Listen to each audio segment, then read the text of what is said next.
Manghuhuli siya ng isda sa ano, sisisiran niya yung mga isda. Tingnan, ayun oh, ayun ang galing oh. Oh, sana may makukuha siya. Meron ka nakuha? Wala pa. Wala pa? Oh. Mahirap, wala yata eh. Hanapin natin. Sige.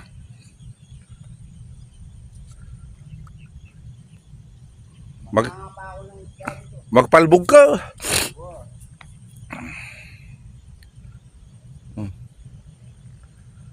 Wala na yata, naubos na yung isda.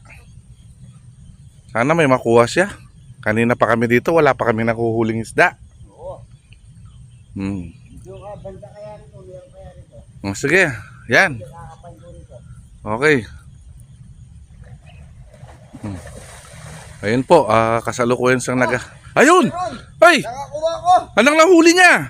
Tingnan nga lang. Red Doors! Ba't red doors hindi isda? Grabe naman yan, no? O, tamang-tama, may pang-inom ka na. Ayun, no? Nakahuli po siya. Red horse, hindi isda. Woo! Ang galing. Malalasing ka na dyan, kaibigan. Ayan po, sumisid siya sa ilalim ng tubig, pero ang nakuha niya hindi isda, ay red horse lang. Red Doors. Okay, good.